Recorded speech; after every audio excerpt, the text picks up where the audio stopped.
Okay guys, so what we're going to be looking at today is some quadratic functions again, except for today we're going to be looking at their tables as well as their graphs, okay? So before we get started, let's have a little review on our key points, okay? So we talked about a few different points. The first point we talked about was the vertex, okay? The vertex is the turning point. In this case, it is a completed point at -3, -2. When reporting the vertex, we need to make sure that we report both the x and the y value because we're talking about a point, not simply an input or an output. Okay. Using that vertex, we talked about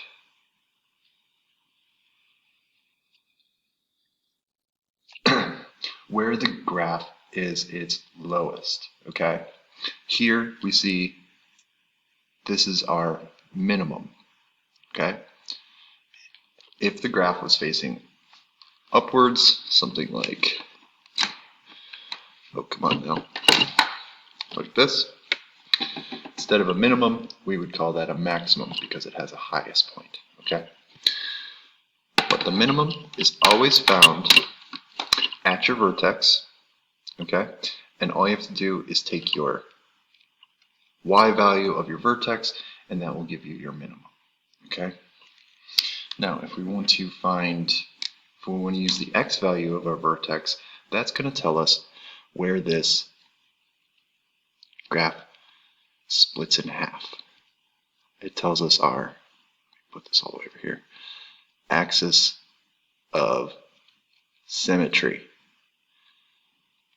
Okay, it shows us the line of where we can basically fold this parabola in half and have the exact same thing on the other side. Okay, when we want to create our axis of symmetry, we just need to use the x equals and then whatever our x value of our vertex is, that's what this is.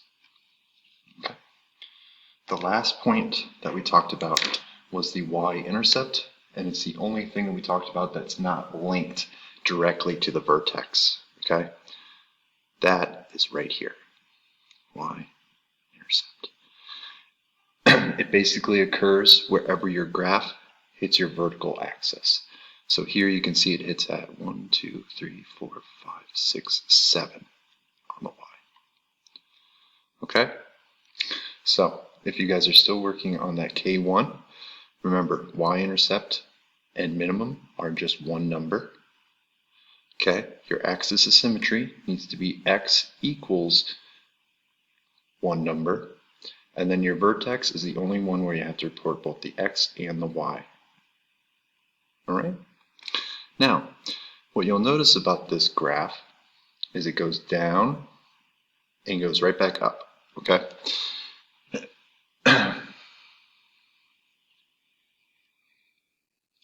If we want to look at the table of this graph, what I want to do is, for my x values, is I'm going to start with my vertex in the middle, -3. And then I'm going to count backwards by 2, and I'm going to count forwards by 2. Okay?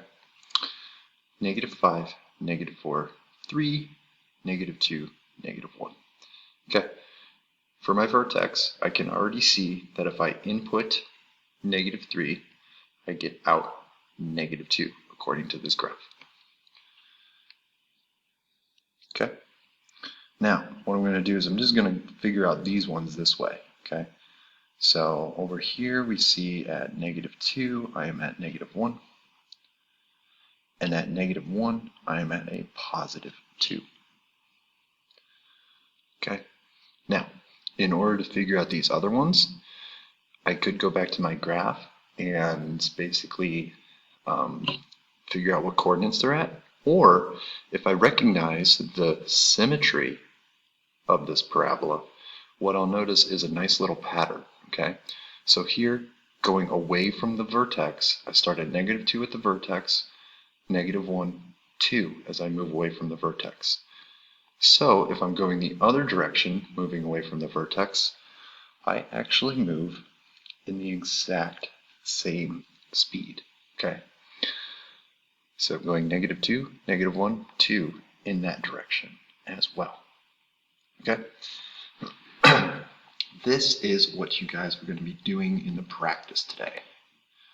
So, in K3, what you guys are going to see are these different quadratic equations, okay? And they're going to ask you to complete the chart. Okay? You could do this several ways. You could take this, and we could plug in numbers for each one. -3, -2 squared, -6, and then you gotta square the -2 to get 4, -6, that's -12, -6, that's -18. And then you could do the same thing for the next one. You could plug in -1 and do all that, but let me show you a nice easy way to do this, okay? If you use these equations that they give you, and you go over to Desmos, and we just type it in, 3x. Remember to use the shift 6 to get that exponent squared. What was the rest? +6, -6, -6. Okay? Oops, I forgot my y equals. Okay? I can't really see the graph. If I zoom out, I'll probably find it. There it is. Okay? You can analyze it using the graph if you'd like. Or what I prefer to do is if you click this little gear and click this here, you'll create a table. And look at that, -2, it's -18, like I said. -1, it's -9, 0 is -6, 1 is -9. This is a table creation for you. Okay, so I can go back in here, and I can say 18, -9, -6, and -9. Okay? And that's all you're doing with this, is check out the function, put it in Desmos,